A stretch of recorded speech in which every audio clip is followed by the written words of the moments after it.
Well, dude, that actually reminds me, probably 7 years ago when I was just started my entrepreneurial journey. One of the crackpot ideas I stumbled across was creating a book on like keto, like it was like a keto book that you could just, like publish on Amazon and get it done. Actually, this might have been eight years ago, Yeah. and I hired a gal on Upwork to do the research to this. And basically, the idea was I was going to hire the writers, put it all package all together, blah blah blah blah. And like, but now, if you were to think about that, that would be not a non-consideration. There's no way on earth you would hire a random person on Upwork to write you a book on insert a topic you had no knowledge about. Like, it would just never actually physically happen. Um, that's kind of what we've got to. And like, so many businesses got crushed when the AI tech thing got out, man. So yeah, you just reminded me of that. And I was like, wow, what a crazy change in the world now. It would just be crazy to do that, right? I do think that it like AI's ability to write text that is indistinguishable. You know, it had those hallmarks of AI text, the M dashes, the kind of it's not just great, it's insightful. Those kind of classic things because we're pattern recognizers if you get down to it, right? I think they're slowly disappearing, and the text is there. The one thing that is really annoying to me is like the integration of ads Mm. now as like from a consumer point of view where you can't tell what is and is not an ad. Like I was reading a newsletter once and I was like, this feels addy to me, even though it's not labeled as an ad. Like you get a kind of sixth sense when you're being sold something. And it's like, Nick, so funny you were talking about McDonald's. Speaking of my favorite burger, I like to eat Smoky Joe's, actually. It's on Fifth Avenue. They're the greatest burgers in town. Like, you get this kind of like almost sixth sense of it, when you're getting positioned these ads. But they're just getting flawless integrations now, man.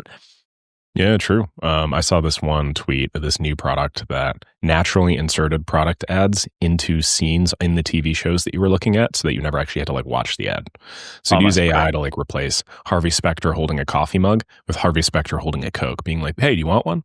It's so slight. 100%. But I It's think so that's the future we're moving towards because obviously nobody wants to sit down and watch like a planned ad, right? no. Well, have you seen that? There's been some commentary on gambling recently, Hmm. and the proliferation of gambling ads everywhere. Someone calculated it that you're exposed to some kind of gambling signage or messaging every, I think it was like 8 to 13 seconds or something in like primetime American TV, like for sports. Jesus. Yeah. Yeah. And it's become culturally embedded. So, for example, when you're talking about a fight, you first thing you ask, what are the odds? Like that almost comes up Oh, instantaneously, yeah. right? It's like, oh, he's an X, Y. And you always see the sports guys shilling for it. Like, if you're going to bet on this fight, I use draft picks, I use Bet3, whatever the kind of sponsorship of the time is. But I think a lot of like creators do, they push ads gambling a lot because it pays a significant amount of money to, like, I think of all the ad sponsorships, I think gambling's probably one of the highest out there. Like they'll pay you to push that stuff. I found that just so unethical. I can Yeah. understand making bets in things like prediction markets. And maybe it's just my own bias. But I see sports betting and all of that sort of betting as essentially a mechanism that removes money from people that are less intelligent. And then it puts money in the hands of people that are more intelligent and have more time to design systems like this, that understand and have invested in squeezing, people for whatever they have, just for the idea of hope or fun or whatnot. It's like when you go down to the lotto, to like the corner store, and then you get some lotto, right? Like a lotto ticket or whatnot. I just think about my family when they first came to this country and they didn't understand how like capitalism worked. Then they saw like, oh, you could win this much money. And they're like, yeah, that sounds fun. Why not do it? Or my grandfather, as he was like getting quite demented, going down to the store and buying lotto and scratching them off. And I'm just like, damn, like how much money has that man spent on these things? What sort of return has he gotten? Oh What's yeah. casino odds? Like 87% of the time they win, 13% of the time you win. It's like 7x, right? It's like they're making a 700% return on every dollar you give them. I don't know, man. I mean, It's I really understand the insane. arguments for it. Gambling is fun. It's enjoyable. And it's like, well, you're going to spend the money anyway. But yeah, I've always found that just so pervasively unethical. It definitely. I remember from my childhood and stuff. I remember like my dad used to hang out in the pub called the Golden Lion, which is really Mm. funny. And so I was surrounded by these like working people, like working class people from like the age of like 10. Like we'd hang out in the pub. This is where it was at, and I'd seen Nick firsthand what gambling did to people. And there was a bloke who he got he had like 10 quid, then he was up to 220 quid. And at 10 years old, I'm like, oh my gosh, dude, and that's the most amount of money. I didn't even kind of write down that amount of money. That's so big. And, it was like he'd have 220 quid by like 10 a.m. And then by 2 p.m., he owed people like 50 quid basically. And you just see, they just couldn't. There was this almost, I don't know how to describe it, but it was like they just couldn't get over it. When I was in Vegas, when we did the whole school games thing, same thing in a casino. There's almost this trance that gets across people. And like, I think of all the addictions, gambling is like one of the most insidious ones because it almost invariably, in all cases, leads to lying at a certain point, which you must do to feed the addiction. It's got shame because how could I let this affect me?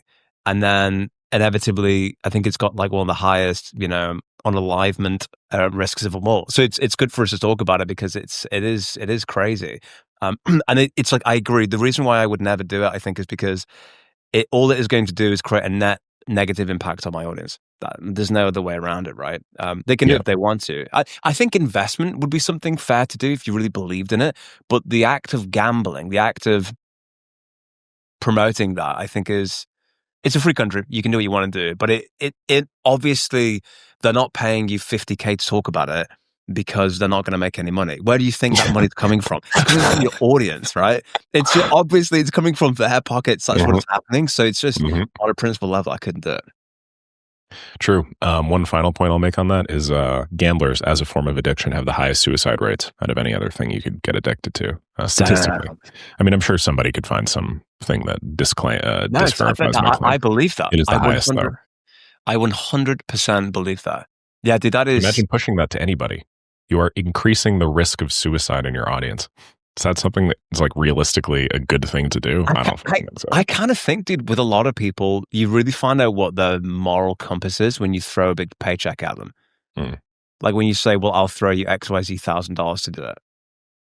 It was that kind of thing of like the old disgusting guy says to the really young girl, hey, will you go for dinner with me and various other things for $10,000? And she's like, no. He said $100,000. She says, no. He goes, $1 million. And she goes, fine, for $1 million. And he says, great, how about $5? And she said, how dare you? What kind of woman do you think I am? And he says, I already know what kind of woman you are. I'm just negotiating the price. And it's like, it's the value. And I think a lot of time when you throw these big paychecks to people, it kind of exposes like a lot of character. And I do think to some extent people just probably don't think about it. But I think there's a responsibility you have when you have an audience for following to not, I say, waste their time is something. I know you and I value our time a lot because we know it's one of the things you can never get back. Wasting your audience's time is one thing, but like sending them down a direction in their life that's going to cause a lot of harm. I think you've got a responsibility when you have an audience or any kind of following. If you're fortunate enough to have that you've got to take these things into account. And AI is only making these things more addictive. Like if you wanted to increase something that, an individual's usage of your product, a lot of times you lean on the best practices seen in gambling because they've hacked it down to science, like how they keep you engaged, the leveling system, the reward mechanisms, and you can exploit all of those psychological things if you want to. They were the original attention hackers. And now obviously we have models that can do it 100 times faster.